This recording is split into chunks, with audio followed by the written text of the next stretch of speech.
नमस्कार दोस्तों, आज मैं आपको वैकुंठ चतुर्दशी व्रत की कथा सुनाने जा रही हूँ।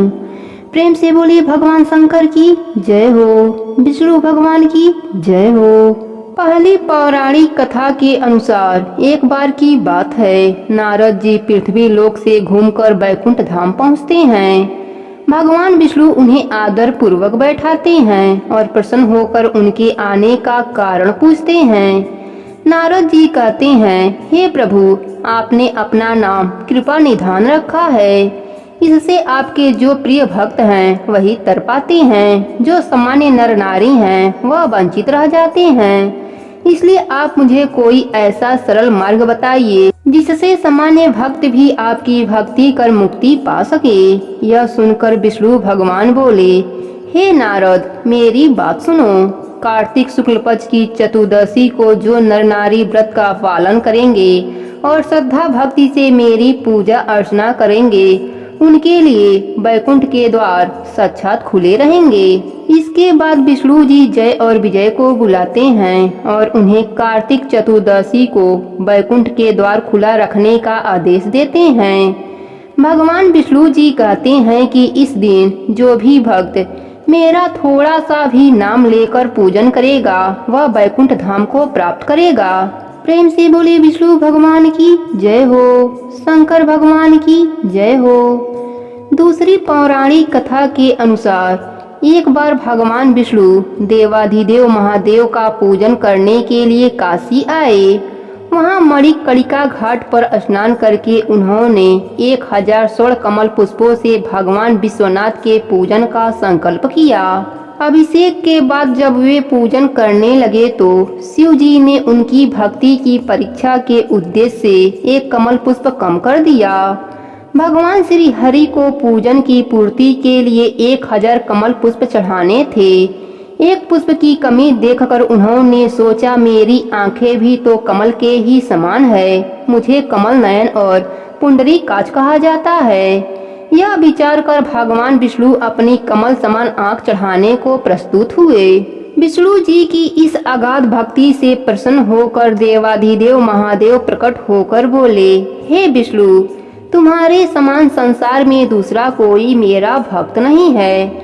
आज की यह कार्तिक शुक्ल चतुर्दशी अब वैकुंठ चतुर्दशी कहलाएगी और इस दिन व्रत पूर्वक जो पहले आपका पूजन करेगा उसे वैकुंठ लोक की प्राप्ति होगी। भगवान शिव ने इसी वैकुंठ चतुर्दशी को करोड़ों सूर्यों की क्रांति के समान वाला सुदर्शन चक्र विष्णु जी को प्रदान किया। शिव जी तथा विष्णु जी कहते हैं कि इस दिन वैकुंठ के द्वार खुले रहेंगे। मृतलोक में रहने वाला कोई भी व्यक्ति इस व्रत को करता है वह अपना स्थान वैकुंठ धाम में सुरक्षित कर लेता है। प्रेम से बोले विष्णु भगवान की जय हो, शंकर भगवान की जय हो। तीसरी पौराणिक कथा के अनुसार धनेश्वर नामक एक ब्राह्मण था जो बहुत बुरे काम करता था। उसके ऊपर कई पाप थे। एक दिन वो गोदावरी नदी में स्नान के लिए गया। उस दिन वैकुंठ चतुर्दशी थी। कई भक्त जन उस दिन पूजा अर्चना कर गोदावरी घाट पर आए थे। उस भीड़ में धनेश्वर भी उन सभी के साथ था। इस प्रकार उन श्रद्धालुओं के स्पर्श के कारण धनेश्वर को भी पुण्य मिला। जब उसकी मृत्यु हो गई तब उसे यमराज लेकर गए और नरक में भेज दिया। तब भगवान विष्णु ने कहा, यह बहुत पापी है, पर इसने वैकुंठ चतुर्दशी के दिन गोदावरी स्नान किया है और श्रद्धालुओं के पुण्य के कारण इसके सभी पाप नष्ट हो गए हैं, इसलिए इसे वैकुंठ धाम मिलेगा। अतः धनेश्वर को वैकुंठ धाम की प्राप्ति हुई।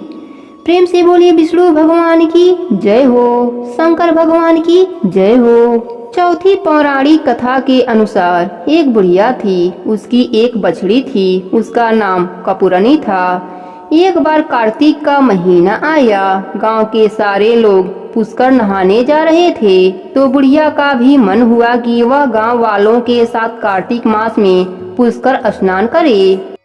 बुढ़िया ने पड़ोसन से कहा, मेरी कपूरनी को चारा डाल देगी, मैं पुष्कर नहाने जाना चाहती हूँ।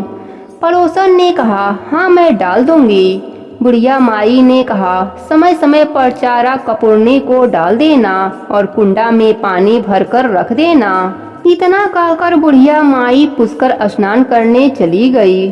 इधर पड़ोसन रोज कपूरनी को चारा डालती, पानी का कुंडा भर के रख देती। एक दिन पड़ोसन को ध्यान नहीं आया और कपूरनी को कुछ नहीं मिला। वह भूखों मरती। पानी का कुंडा भी गिर गया। पानी का कुंडा गिरने से उसका स्नान हो गया। भूखों मरती के वास हो गया और वह मर गई। उस दिन बैकुंठ चौदस था, इसलिए वह बैकुंठ धाम को चली गई।